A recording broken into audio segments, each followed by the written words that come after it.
I'll call my colleague Sonalika. Sonalika is the digital solutions leader at Salesforce. She comes with over 19 years of experience in technology, and she brings a very unique perspective to this very topic, which is around winning the customer experience battle. Welcome, Sonalika. Hi. Right? Yes, let's get started. So, thank you everyone. I'm so glad to be meeting people in flesh and blood, and so glad to see faces and reaction. So Mihir and I, we've built a couple of slides to share our perspective, but would love to hear your views. You agree, disagree, different perspective. I think let's keep it interactive. So we chose this topic as winning the experience battle, especially in the industry that we are today. Everybody is fighting for mind space, share of love, life and wallet, as we say. So some thoughts around how technology can help you do that. So before we go on to topping and discussing about customer experience, a quick introduction about Salesforce. Salesforce, as some of you may or may not know, is widely known as the #1 CRM company in the world. The concept of SaaS was developed by Salesforce. And what you see on the slide today is what Salesforce is all about. It is built for privacy, trust, security that businesses need, and it is built for scale and speed that customers demand from you. At the foundation of Salesforce is Hyperforce, which is the public cloud that Salesforce operates on. And we've been hearing our clients, when is the cloud coming to India? So Salesforce Cloud, or the Hyperforce, is now in India as well. Especially clients who deal with marketing in fins and tech, they wanted their data to be in India, so that's possible now. Built on Hyperforce is the Einstein layer, which is our AI layer, which is very intuitive. It makes the life of marketers very, very easy. They don't have to deal with a lot of data scientists, coding. The endeavor of Einstein is that it gives you actionable insights for marketers to make their decisions. And over Einstein is the customer 360-degree layer, which is actually the single view of the customer. And then comes the industry clouds, which are specific for, we have about 12 industry clouds. And then the new acquisition Slack, which is the digital HQ today. So in a nutshell, the Salesforce world is really, really big, but I tried my best that in a slide, this is what Salesforce would look like for you. And I'll talk very quickly about what Mirum does as well. So Mirum is a full-service digital customer experience and martech agency. And broadly speaking, we have our capabilities across the following verticals. We do a lot of work in the space of social media. So we do a lot of social media strategy, social listening, analytics. We also do a lot of communications work, which is to come up with the digital strategy for your brand. How do you execute that strategy?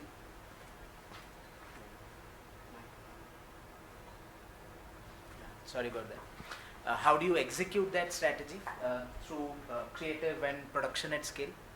We also have media capabilities, so we help you actually run these campaigns across various media platforms. This also includes a lot of SEO work that we do, as well as analytics. And finally, something that's very, very relevant to the topic we're going to cover today is we have very strong martech capabilities. So martech is that area of tech which allows marketers to become more effective, and that's an area where we specialize in. So we have martech consulting capabilities, which is where we try to understand what your business problem is, how are we going to help you solve that business problem, and so forth. Then we do the implementation and integration, which is basically setting up your martech platforms for you. And then of course, very importantly, we do marketing operations, which is to run those platforms for you on a regular basis, which is what helps you actually derive the value from those platforms. So that's what Mirum does. We are a part of WPP, which is the world's largest communication services company. And we have very, very large copious experience, especially in retail and e-commerce and digital spaces, right? So that's a little bit about us, and we can actually move to consumer behavior. So we thought what better way to talk about technology, justifying the fact that yes, technology is relevant, and the investments in technology, especially in the marketing and commerce world, continue to grow. And the reason we all know, the last 3 years, we dealt with some very, very terrible situations. We all know what we went through. But the only thing that came good out of the last 2 years is that it has really accelerated digital, right? even in sectors that we never thought digital would become a big thing, which was schools, right? I don't remember my son missing a day of education because even schools embrace technology, and that's a fact, right? And especially in the retail commerce vertical, smaller retailers have now a reach pan-India thanks to what happened with COVID. We started buying jewelry online, which I never thought Indians would do. But yes, that's the good that has come out of it, that across all classes of organizations, digital has been embraced astronomically. So what's interesting on this slide here, what's interesting on the slide here is not the staggering number of Indians who've experimented with a way to shop or they've tried a new brand, but the most interesting fact about this particular graph is that their intent to continue remains the same. So nobody is going back 2 years from now, people are only going forward. Digital behaviors are here to stay. People will switch across brands because the face time is less, the access is more, and they have the time and ability to shop across and experiment with brands. So customers in the last 2 years have not made our life easy. They are running in and out between channels. Their journeys are crisscross in social, digital, physical. When I'm outside a shop, I first look online, what is the deal that I'm getting on the website versus the deal I'm getting in the store. And all this has made the life of retailers and brands tougher than what it was. One is because you have to deal with multiple channels. Two, the customer is expecting that you know them across these channels. For them, it doesn't matter. They bought something from you online and they want to exchange in the store, or after 5 days they want to talk to somebody in the customer service department. They expect you to know them. In their mind, things are very simple. The complexity is for you as brands to handle. Now, this is what a customer is really thinking and operating, I must say, that there are 3 key moments in a customer's life cycle when they interact with the brand. The first one is when they raise their hand, which means they are actually looking for something. They are in a mindset to buy.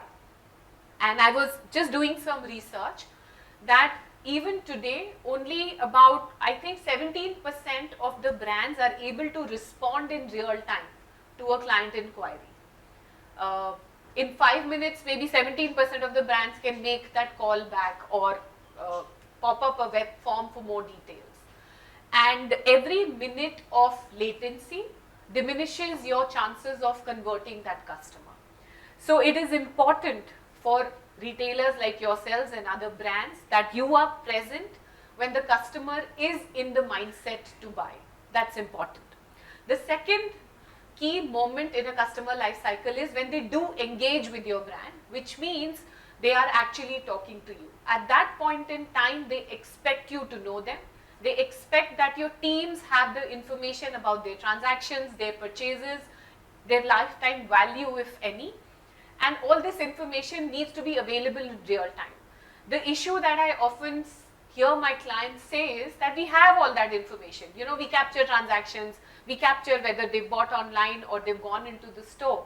The fact is, what they've bought online and what they've bought on store, or when have they spoken to a customer service rep, is not connected. And that is what brands need to pay attention to. And the final thing is an aspect that we don't give as much importance as marketers, and we forget that marketing and service is very, very closely linked.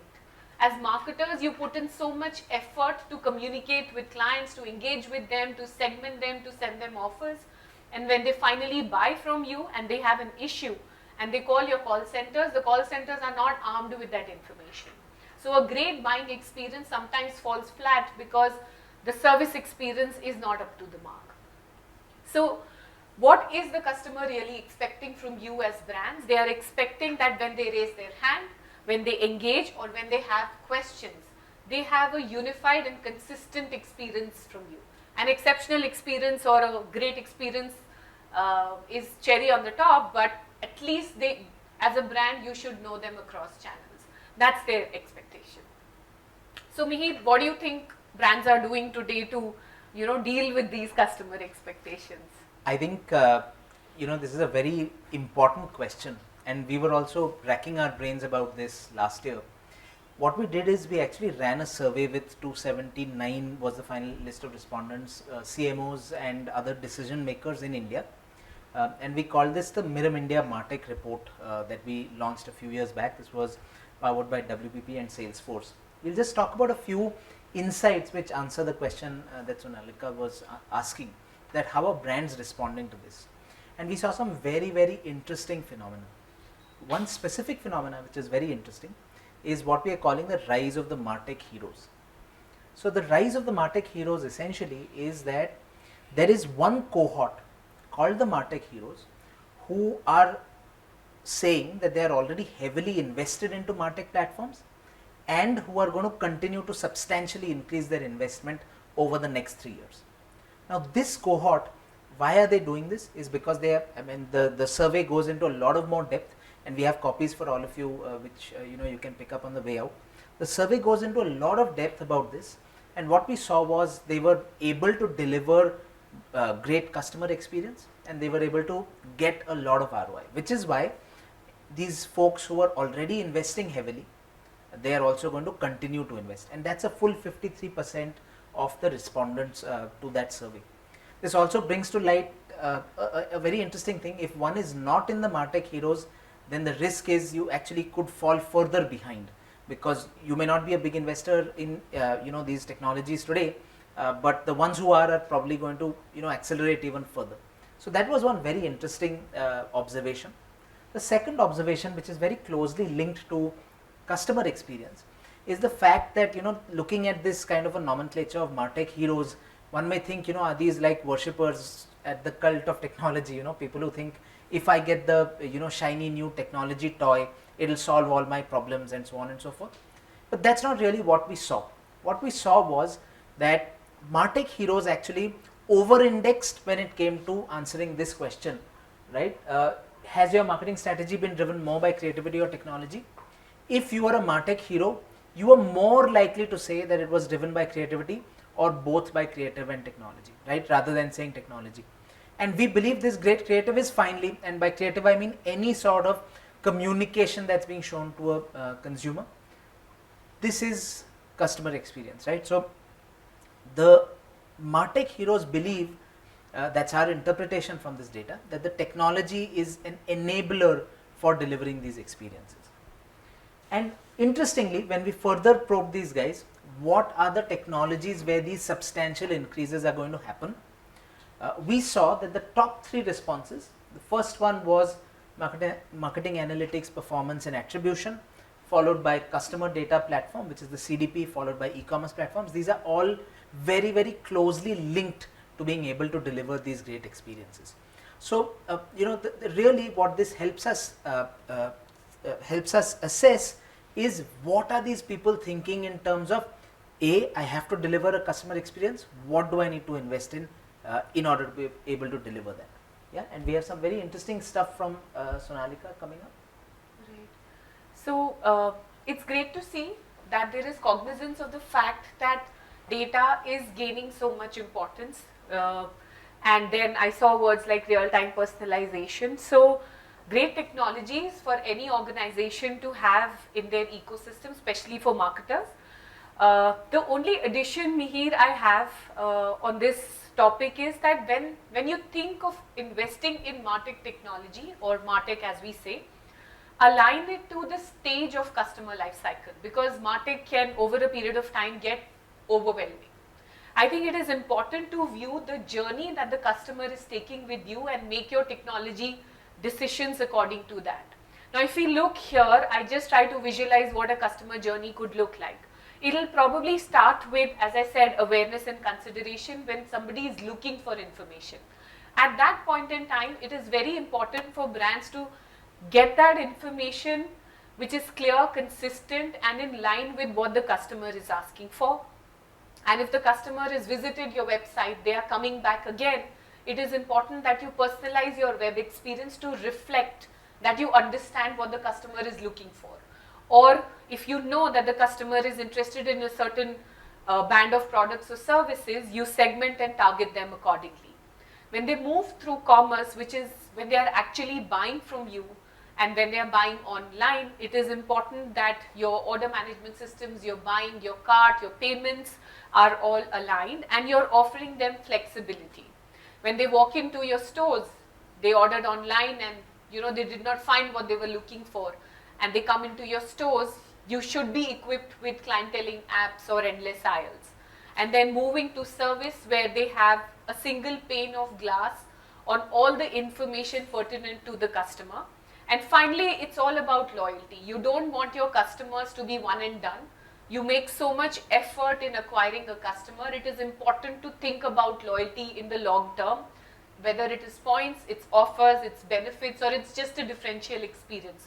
So it is important that we don't view a customer journey in isolation, in a stage. It is really, as the word says, a journey, and the technology needs to be aligned with the stage of the customer, what they are looking for, and ensure that that single view of data is available and data is democratized across this journey. So the only thing I want to add, and probably Mihir, you take it from here, is you need a unified engagement platform to bridge this gap of customer expectations and what the retailers have to offer. So when you think of investing in technology, and Salesforce does enable that when your customers are in the explore and discover stage and you want to segment them, you want to market to them, there is a solution for that. When they actually buy from you, there is a commerce cloud. When they engage with you in physical world, there are personalization engines and endless aisle sort of a feature, and of course service and loyalty is an integral part of Salesforce clouds. So what it does for you as a marketer is it gives you a single platform. It saves you the hassle of integrations and making multiple systems work, while delivering you the capability to offer that experience to the customer. So yeah, while we spoke about the journey and we spoke about concepts, I think it is very important that when you finally translate into technology, you look at a platform that is unified and has an end-to-end capability. Absolutely. And with that, what I wanted to do was, I wanted to showcase one specific case study where we've actually worked, Mirum and Salesforce have worked together to deliver this solution for our customers. So I want to talk about one product within this portfolio, which is called Marketing Cloud Personalization. Some of us may remember this used to be called Interaction Studio previously. And what Marketing Cloud Personalization does is that it allows you to do omni-channel personalization. So this personalization is actually happening on every touch point that the customer is interacting with us. This is happening in real time, which means it's happening at the moment of interaction. There is a personalization element that's coming in. It's very marketer friendly. So, a lot of times things like predicting which product to recommend to a customer would involve a lot of statistical modeling, building algorithms and so on. This platform actually allows a marketer to drag and drop recipes, as they are called, which are combinations of algorithms. It allows you to sync offline as well as online events, and we'll see some example of that in the coming few slides. It's very, very friendly to mobile experiences, because that's what, a majority of experiences that customers are having today are happening on the mobile. And it is very, very easy to integrate, right? So it integrates with various different input systems. So it could be an e-commerce platform, it could be stuff that's happening at a kiosk, for example, as well as integrating with various different output systems. So that's what specifically Marketing Cloud Personalization does. And the case study I want to talk about is for an e-commerce brand, a specialty retailer called Lippert. And what Lippert essentially does is they have very specialist categories. So they have categories for this is a client based out of the US, and they have categories for people who who are boat enthusiasts. So very specialist category. Or they may have a category for people who are towing, tow truck kind of enthusiasts. Now, one of the things is that these categories don't have a lot of overlap, right? So they are very, very specialized. So if I'm a boating enthusiast, I need to see communication that's relevant to my interest, and that's what we did with Interaction Studio. Look at I'm going to show you 3 touch points essentially. The first touch point is marketing banners, right? Now what you will see is, depending on who you were, so if you were user 1 and you have previously browsed our website and we understood from that browsing behavior that you're perhaps someone who is more interested in boating as a category, versus user 2 who on the basis of your browsing behavior we figured that you're probably more interested in towing. Every subsequent marketing communication that comes to you, and in this case we are showing the example of a marketing banner, is going to be personalized for you on the basis of your browsing behavior. So that's one touch point, which is like a outbound marketing touch point. We'll see a second touch point, which is basically around your e-commerce browsing behavior. Okay, and there are two examples again I'll show you. So this is also an e-commerce website, so a lot of purchases happen here. Now what are the kind of personalized experiences we're delivering here? The first experience is basically product recommendations for almost everybody, and I'll tell you what I mean by almost, right? So here what the platform allows us to do is there are several different algorithms which are, these are very widely used, and these are available as drag and drop options within the interface of the platform. So you say, okay, this is a particular algorithm I want to use to determine what's the next best offer. I drag it into my interface, and the subsequent browsing behavior of the user, he or she will see what gets thrown up by that algorithm, right? So that's one way to do it. That's what we see here. So everybody sees a different set of products basis their behavior, and this behavior could be what you added to cart, what you actually purchased, etc. Now the second one, Sonalika, if you could go back, the second one is another interesting one, which is that we are saying, okay, there was one product category, and that was like a greenfield product category, saying that that was called the one control group. So if anybody goes to that category page, one control group, they will always see a recommendation from one control group irrespective of what their browsing is, right? So these are two different scenarios that get mapped out. So there's a particular business case and there's a scenario mapping that business case. So we are able to deliver that. And immediately what we see is, and these happen quite quickly, because even there's so much data being generated by even like single browsing visits. Very soon we are able to see double-digit improvements in metrics like add to cart, how many add to carts are happening, right? So it's a very, very powerful thing that we can achieve. And the third one, Sonalika mentioned that if you talk to somebody from a service standpoint, let's say you call up a service agent, the customers are expecting a unified experience today, and that's really what this third one is about, where we are saying that so what happens before using Interaction Studio? Before using the platform, you see only a certain amount of information in your CRM, what is kind of being filled up on the basis of the agent's interaction with the individual. What happens after the platform is that all of this information that's being generated on the basis of browsing, on the basis of purchase history, on the basis of any other kind of breadcrumbs that are being dropped on our digital properties, is all feeding back into the Service Cloud. So if you see here, you can actually see that the profile is much more enriched, but most importantly, there's a new tab that gets added into the interface, and that tab is prediction, right? So what the user would see from a prediction standpoint on the e-commerce website, the agent actually sees it in her CRM. So if she's talking to a customer, she's going to be able to say, ma'am, you've already bought this, why don't you also consider buying this product? And that experience is magical, because it's almost like reading the customer's mind, because in a way through the browsing behavior you're actually doing that. Now one interesting impact of this, and this is where it's interesting to see that customer experience is all encompassing when it comes to an organization. The impact of this is not only on a metric like sales, but we see the impact of this also on the CSAT scores for the call center agent, right? Because what ends up happening is the consumer, maybe they've called up with a complaint, but they end the call with a very good experience, right? So we actually see impacts happening on CSAT as well. So that's one case study which we wanted to present. There's a whole lot more, and over the course of perhaps dinner we could talk a lot more about this, but that was the case that we had for you. Very quickly, I want to talk about one last point, which is that what role does Mirum play in all of this, right? So we essentially, the way we look at our services is in the form of a pyramid.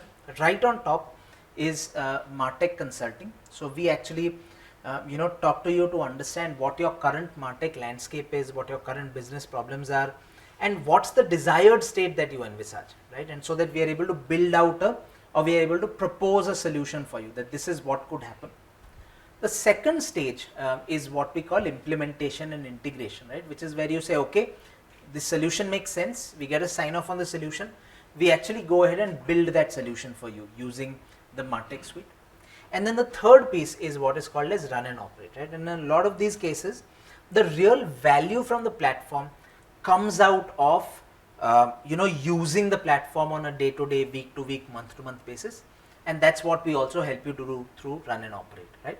So that's how our services look. And with that, thank you very much. We have some esteemed panelists with us. I'd love to invite them, to join me for the discussion. First, we have Dipti Sudhir. Dipti is the head of digital marketing and PR from Britannia Industries. No, you could say. Dipti comes with a rich experience both on the client side, where before Britannia she was with Intel and Himalaya, as well as on the agency and service provider side. And we are happy to have Dipti here. She's also a very dear client. So thank you, Dipti, for joining us. Next, we have Shazia Khan. Shazia is National Planning Director at Wunderman Thompson. She's a brand communication strategy specialist with a lot of experience in both India and Southeast Asia. She's responsible for fresh consumer understanding and brand thinking. Some of the biggest marketing campaigns in the country, they've been built on top of the insights that Shazia's had. And next we have Harish Tibriwala. He is the co-founder and joint CEO of Mirum India, which is a leading CX and martech agency, which is a part of WPP. Harish is one of the pioneers in the Indian industry, of the internet industry in India, being a part of this space for the last 25 years. Yeah. So Harish, if you could sit here, so I can sit here.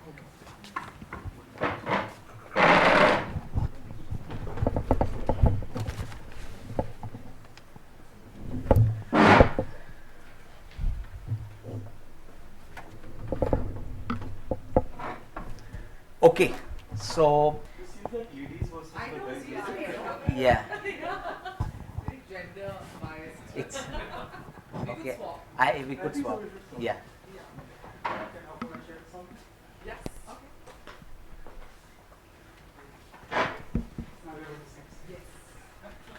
Okay. Okay. So let's get started. And what I'm going to do is I'm going to ask you all some questions. We'll stick to this topic, which is winning the customer experience battle and what your point of views are, before moving to a rapid fire round, which is a mystery, so we don't know what that will be about. But we'll start with you, Dipti. For a brand like Britannia, which has such a strong legacy and such a strong connect with consumers, what does winning the customer experience battle mean in 2022? Mihir, am I audible? I mean, I know I'm generally audible. I think Britannia is, quite the household name in India. And for a company like Britannia, the customer experience starts with the product. It really, really starts with what is the, the delivered quality of products literally on a everyday basis.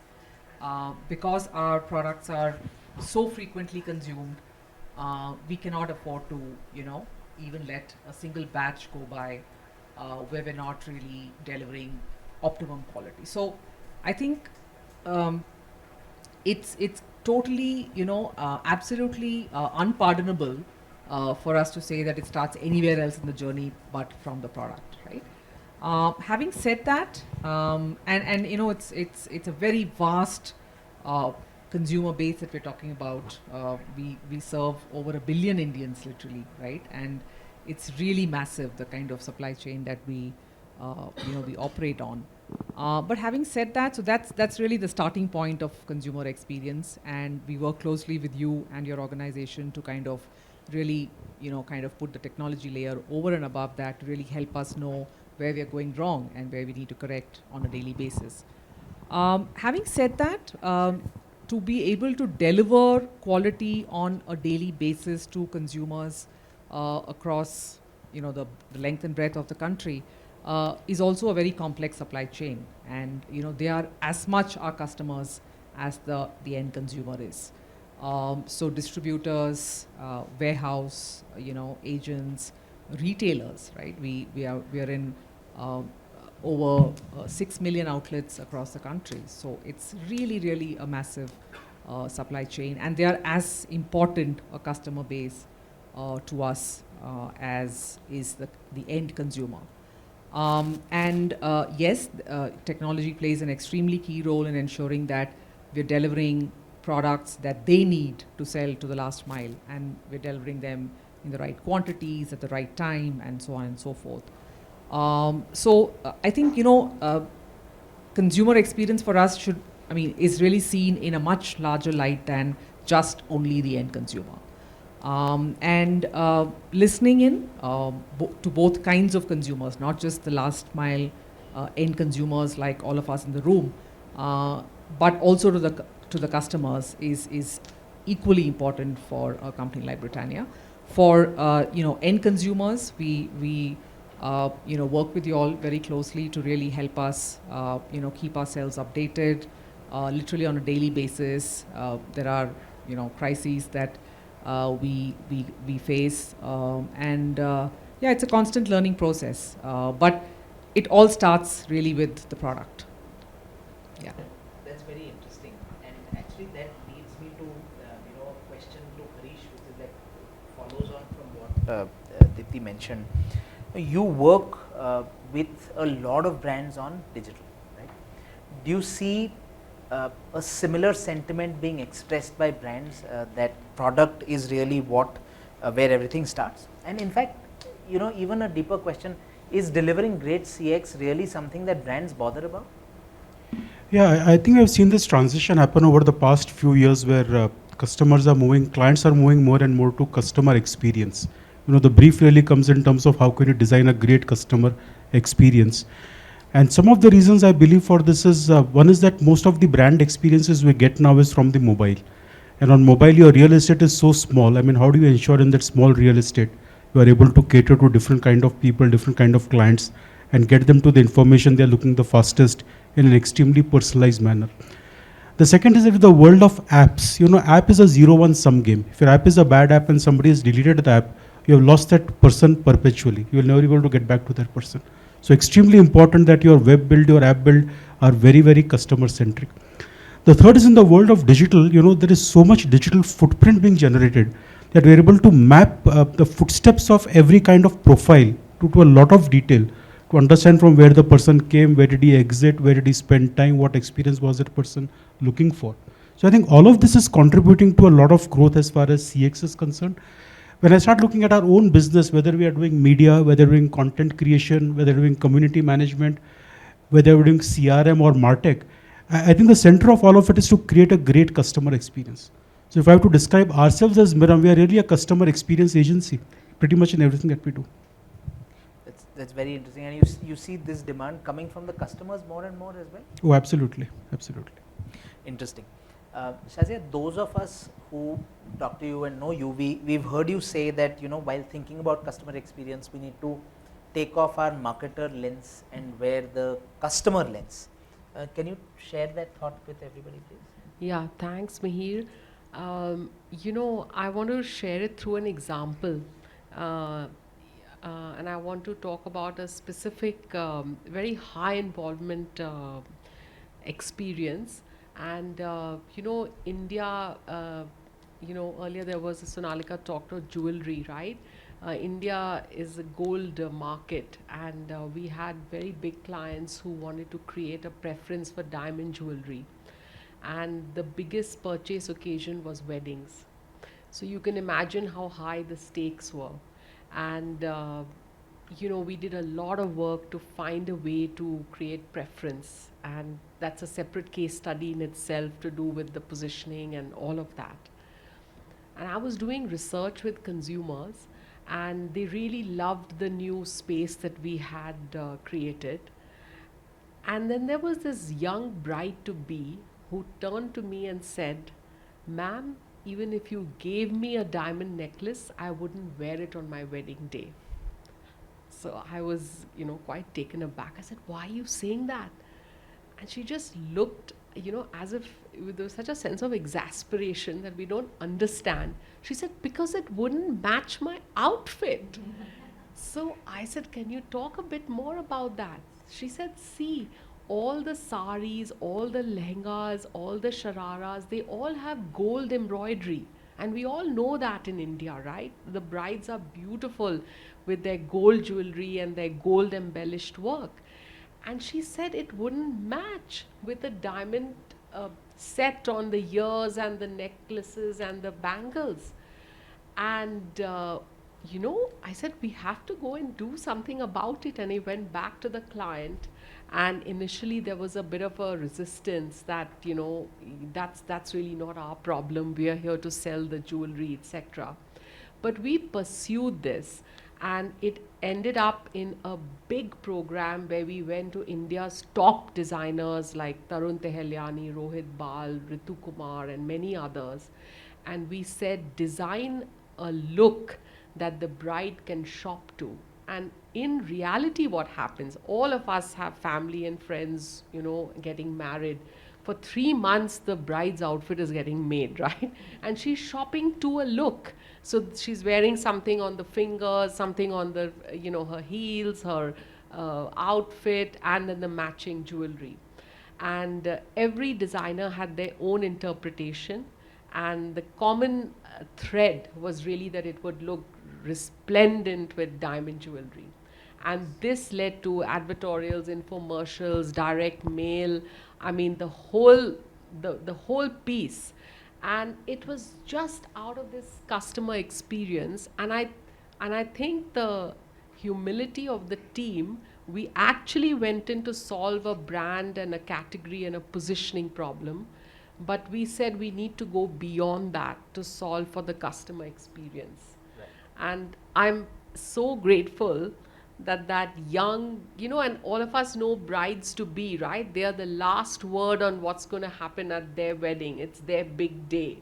And, when she told me that even if you gave it to me, I wouldn't wear it, I knew there was a very big experience lesson for all of us to take on. And it follows in every category. And what Mihir and I were chatting, what it takes is to switch off the marketer hat and the marketer lens and flip it to the consumer lens. And how is he or she going through that? And there are enough touch points, and Wonderman Thompson and Salesforce and Mirum and the whole capability set is there to then act on it. But to get it, that you really need to act on it, is the shift, is the lens. Awesome. And I think these are very interesting when seen together, right? Dipti talking about it all starts at product, and then there's a perspective which says, okay, we have to also think of from the consumer's viewpoint rather than the marketer's viewpoint. I think it's very, very interesting in terms of, the way to approach it. I want to ask Harish a different question, which is, what are some of the pitfalls that you see organizations facing when thinking about CX? I think the biggest pitfall is not giving a proper brief or thinking very, very narrowly. When brands think about CX or UX, the terms keep on getting used interchangeably. They just think about the website, that did we get our website right? But pretty much every single consumer touch point, Deepti alluded to the product, that's part of the customer experience. She spoke about ORM, that's part of the customer experience. If somebody is calling up your call center, that's part of the customer experience. So at every touch point, whether online or offline, customer walks into your store, that's part of the experience. So when you look at CX, you look at CX holistically and be sure that you have a data platform that can cater to your needs across all these different consumer touch points. So I think the biggest pitfall is not the client not being able to articulate the brief correctly.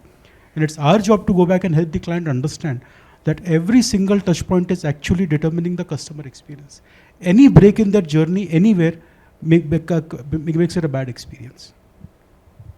That's very interesting. And Vidya, I'd like to come to you on this, about specifically the experience that customers are having. With this proliferation of channels where they're reaching out to us, whether it's e-commerce platforms, whether it's other marketplaces, social, digital, as a brand, is it become more difficult for you to think about all this?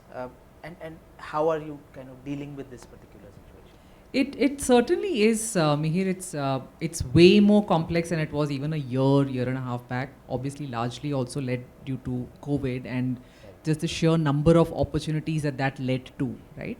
But I must speak on behalf of Britannia. Again, it can be seen as an advantage or a disadvantage. I choose to see it as an advantage at this point in time, is that our digital investments are not optimized for conversions as much as maybe many in this room are, right? So therefore it gives us the flexibility to play with, not to play with, but to really kind of point our digital investments at more top funnel objectives, right? So I kind of have a larger landscape to choose from in terms of where my consumer is at what point of time and in the day, what is the kind of content he or she is likely to want to consume, and there's just a lot more opportunities that we kind of have access to, because we're not really optimizing every single rupee to saying, hey, lead to conversion, right? And find direct attributions to which touch point led to conversion fastest. But having said that, there's a problem of plenty, and we are obviously besieged by various content providers. There's esports, there's gaming. There's just so many new genres that have come up, even basically really on the back of COVID. A lot of it is really just 1.5, 2 years of of phenomenon. But it's a good problem to have. I think it just makes us work a lot harder in really kind of finding some proxies and signals to really say, okay, here is really what I'm going to do for top funnel, here is what I'm going to do for mid funnel, and so on and so forth. We have, of course, now begun to also look at e-commerce, fairly significantly. It's a very small quantum of sale for us, but it is the largest, it's a channel with the largest growth. So clearly becoming a channel to reckon with, but a very long way to go in terms of it becoming a dominant channel for us. Right.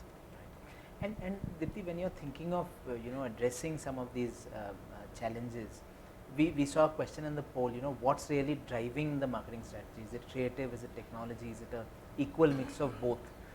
And we saw technology kind of losing out in that poll. What do you think? How are you all looking at this? Yeah. I was thinking of this as I was coming here, and I really must say it might look a little old schoolish, but I really think it starts with intent, right? Okay. And again, speaking on behalf of of a company like Britannia, been around for over 100 years. I think it's really about better intent, right? I mean, really kind of telling the team, and there was also a question on who drives it in the organization, right? It clearly cannot rest with the marketing team alone. It's certainly something that more than 4 or 5 teams should really have and know that it is, it's very high stakes. So in a company like Britannia, it certainly will, kind of be a team that, sits in marketing, sales, because they are the last mile people that are going to go and actually meet the consumer, right? I mean, so we will basically be sending a kind of a TSI, who's a sales in charge of a particular territory, to actually go and meet the consumer, retrieve. I'm talking about consumers where there is a huge complaint and there's a high risk to reputation. So it's super incumbent that we train that person in what to do and what not to do, and so on and so forth. So a lot of it is intent. A lot of it is really kind of getting the entire organization and pulling the entire organization to kind of treat this as extremely serious. Technology is available, Mihir. I mean, we worked with you. We've also constantly tried to kind of upgrade our own understanding of what to do, what not to do in cases of very high velocity crisis. When do I go in with a statement, and what kind of a tone of voice do I adopt, and all of that. So I think that's learning in parallel. But finally, the organization has to stand by it and say, hey, it's not just a number that is published at the end of every month. There's this reconciliation report that happens every month, but each one of us has to really feel very strongly about the consumer experience. Just a couple of things that I'd like to say, and helped by keen social listening during COVID was we were getting a lot of quite desperate queries on some of our products. We have a range of diabetic-friendly products, which are low in glycemic index and therefore are, kind of considered very good in-between meal products for diabetics. And we were actually listening into a lot of these conversations in terms of, where can I get it? And it's really critical that I do have it. And, it helped that the sales teams were, really, they felt responsible for reaching these products to the consumers no matter how, right? We were able to kind of funnel these queries into the respective sales teams. There are stories of people having traveled over 50, 60 kilometers to deliver the product, right? So there is a technology backbone, but there's finally intent. In the last mile, yeah. That's very interesting, and I think intent is something which can't be manufactured, right? Intent has to come from within. So it's very interesting to hear that. Harish, on the let's say that there is an intent to deliver this experience. Let's say that this experience has to be delivered over all these platforms we spoke about. So much proliferation. I mean, is that operationally even possible? Is it technology that you have to use? Do you have to do far more production? Is the investment from a production standpoint going to go up for the brands? How do you look at that piece? Sure. So I think operationally it is pretty much possible, and there are two ways to deliver. One is of course to use the technology backbone. So if you want to deliver lots of different communications completely personalized, you could use a platform like a DCO where you actually create different layers of communication, and on the fly it will start mapping the communication to the kind of personalization, the profile and the situation you want to deliver. Or if you really want to create a lot of one-to-one kind of experiences, you can create content and scale. And then somebody like Mirum or Wonderman Thompson Studios, I mean, if you want 10,000 creatives a month, we are able to do that for you. So I think it's a mix of technology as well as some bit of hard work required to make it happen. Right. Got it. So we are moving from making one monolithic big creative to actually doing a huge scale of personalized ones for all the cohorts. Yeah, that's really how we win the customer experience. Right, got it. Shazia, coming back to you, when you've been thinking about CX and you've helped craft some of these campaigns, any aha moments that you've had where you just sat up and said, oh, I didn't think of that?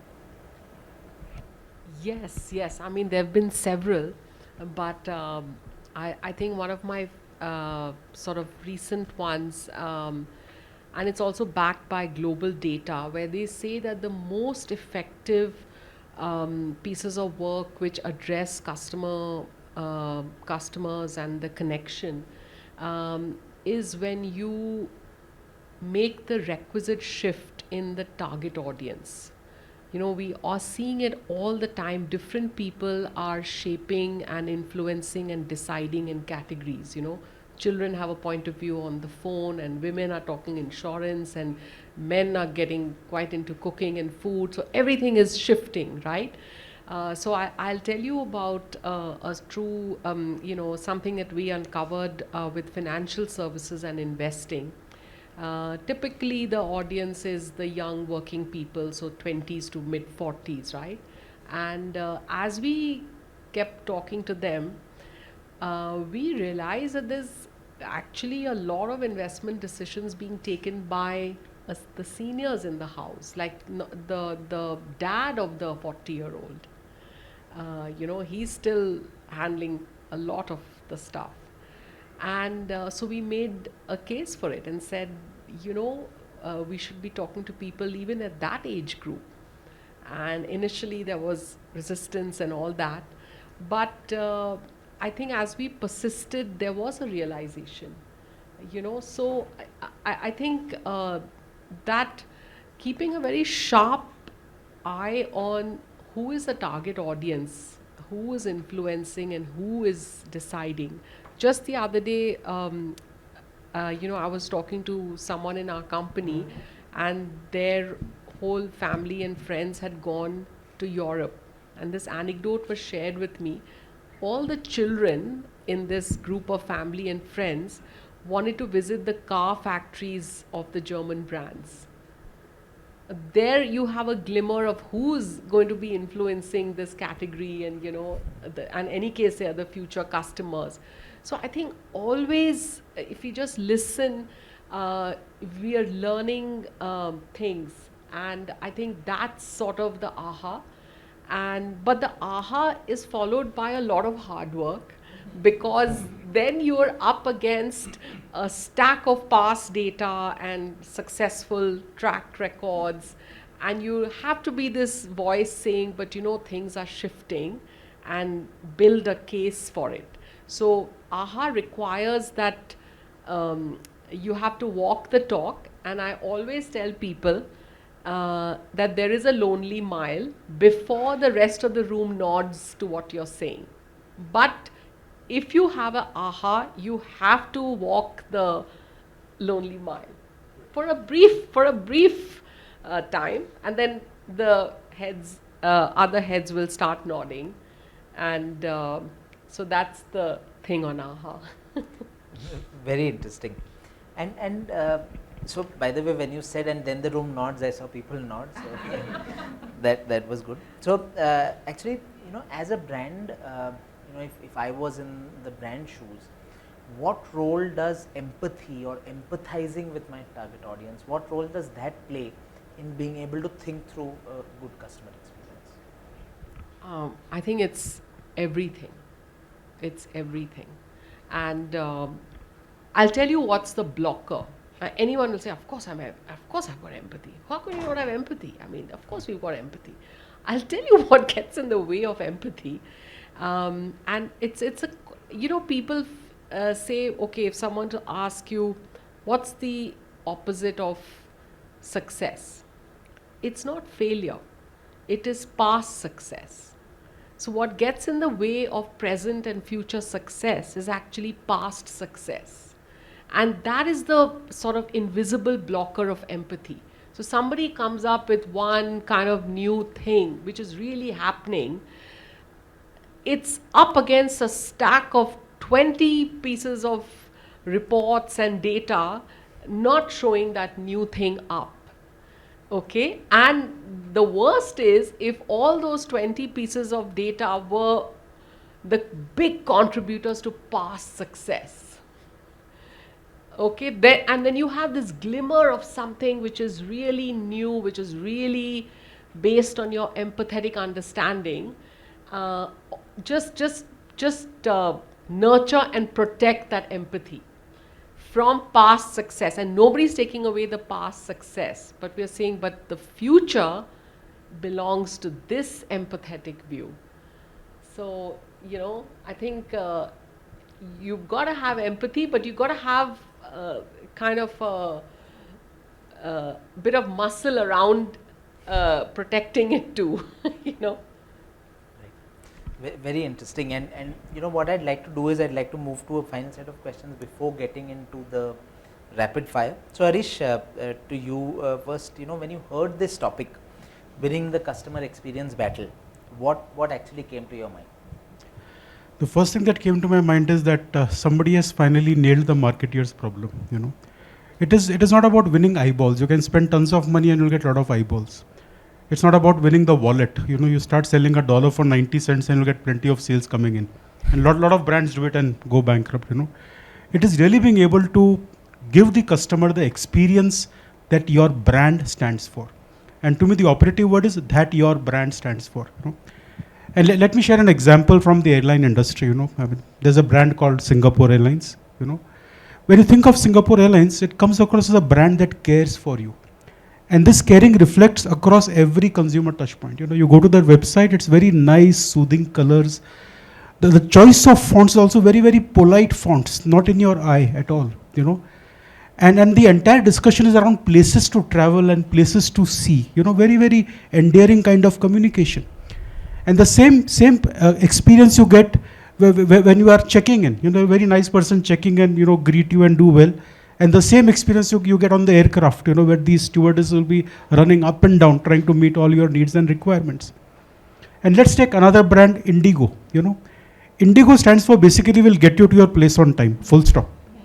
You go to their website, the entire website is in a single color, like a blue color, single color, okay? And all they wanted was to book the ticket.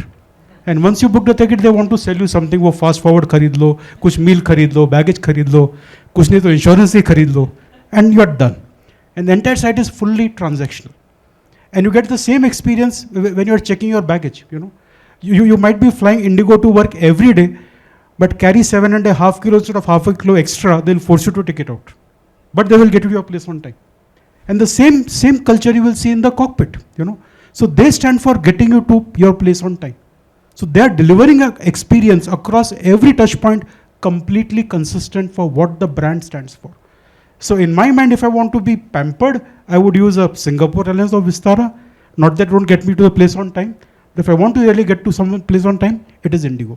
So two brands, same category, completely different brand experience, but absolutely consistent across what they do. So I think the battle really is for that experience. It is experience that will win you loyalty, not coupons or just a lot of media. It is really experience that brings loyalty.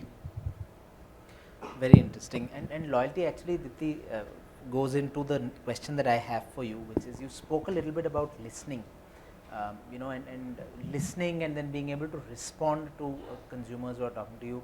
What role do you think that plays when it comes to delivering a good experience?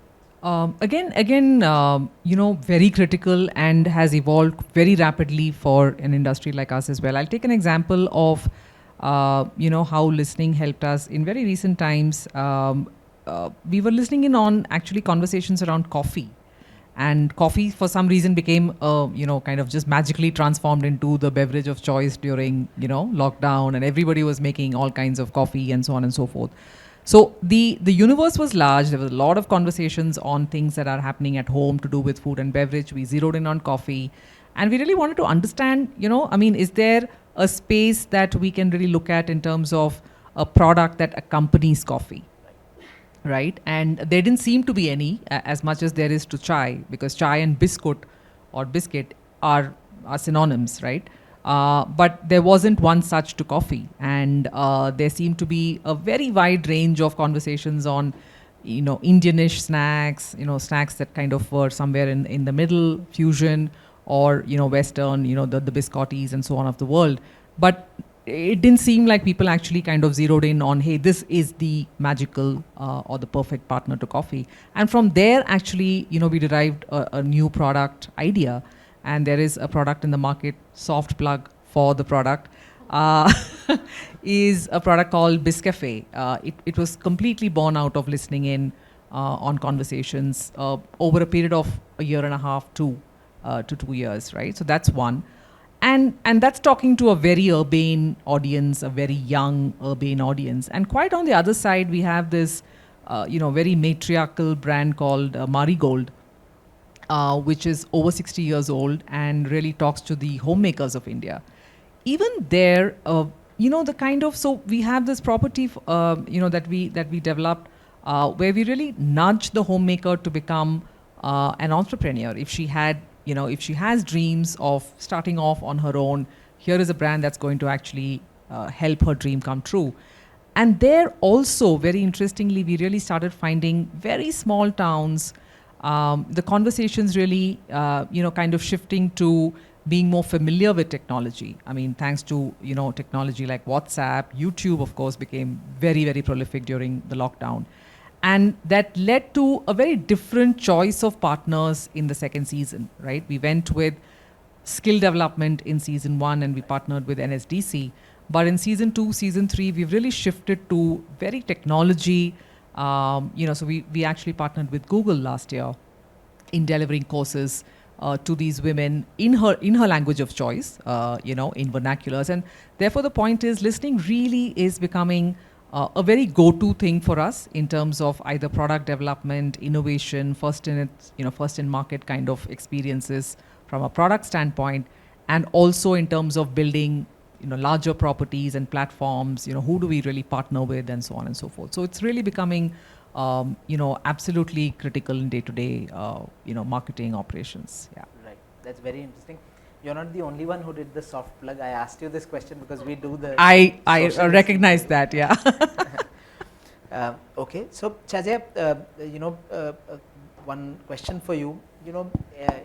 You've shared your experiences. Any parting thoughts that you'd like to leave us with? Some final perspective on customer experience?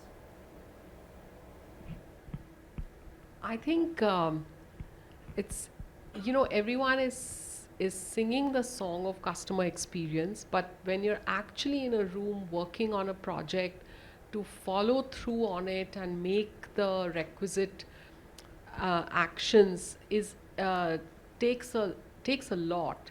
And I would say that having uncovered something about the customer experience, just persist in it, because it's not easy for the client to make those changes, and it requires that partnership and that kind of tenacity and not letting it go. Like, we've really uncovered something, and let's walk this path together. And what happens is that, like I said, the past success gets in the way, but we didn't need to do it all these years. Why should we do it now? It requires a lot of that intent and all that everyone has spoken about. But it's just that if you've seen it, if you've spotted something where in the customer experience your brand can really come alive, then don't let it go. I think it's that. Very interesting. And I think there's a lot of stuff for everybody to soak in. There is definitely for me. So thank you so much for this enlightening discussion. I want to move on to the next piece, which is the rapid fire round. And these are all spontaneous, unscripted kind of questions. So let's see how everybody performs. Dipti, we'll start with you. Sure. Okay. You get to keep only one of these. Which one will it be? Email, social media, or WhatsApp? So this is as a client or as a consumer, This or is anybody? a rapid fire, so I can't tell Okay. Email, social media, WhatsApp. you. Yeah. WhatsApp. Okay. 10-minute delivery. New reality or simply a fad? Completely a fad. Completely a fad. Okay. People spending more time in the metaverse than in the real world. Do you think this will ever happen? I do see it happening. Yeah. See it Yeah. happening. Interesting. How do you prefer to work? Fully virtual, fully in person, or hybrid? Hybrid. In the next 10 years, do you think you will have an artificial intelligence as a friend? Possible. I would hope not, but Okay. certainly possible. Okay, great. Good answers. We'll see Shazia next. Okay, first question is the same. You get to keep only one of these. Which one will it be? Email, social media, WhatsApp? Email. WhatsApp is bad for the eyes. Too much WhatsApp. Okay. People spending more time in the metaverse than in the real world. Will this ever happen? No, I don't think so. Not more. Okay. Real art or NFTs? Where would you invest your money? NFTs. Okay.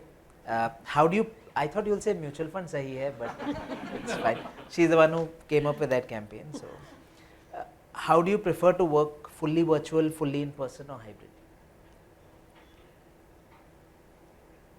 Fully virtual. Fully virtual. Okay. Will your next car be an electric? Why or why not? Yes. To do the right thing. Okay. To go green. Okay. Interesting. Harish, over to you now. Again, the first question is the same. You get to keep only one of these. Which one will it be? Email, WhatsApp, social? Social media. Okay. So now you all the three answers. Yeah, between the three of you. 10-minute delivery, the new reality, or simply a fad? Fad. Okay. Crypto right now, are we seeing the end of days or an opportunity to load up on your investment in crypto? Opportunity. Okay. How do you prefer to work? Fully virtual, fully in person, or hybrid? In person. Okay. And the last one, if you had to run one of Elon Musk's companies, which one would it be? SpaceX. Tesla or Twitter? SpaceX. Okay, got it. Great. So thank you so much. There is no coffee hamper. There is no coffee hamper, but what we've done for all of our guests and Sonalika as well is we've planted 10 trees in each of your names through Grow Trees, and we'll be sharing those certificates with you post this. So thank you Shazia, thank you Dipti, thank you Harish for joining us. Thank you.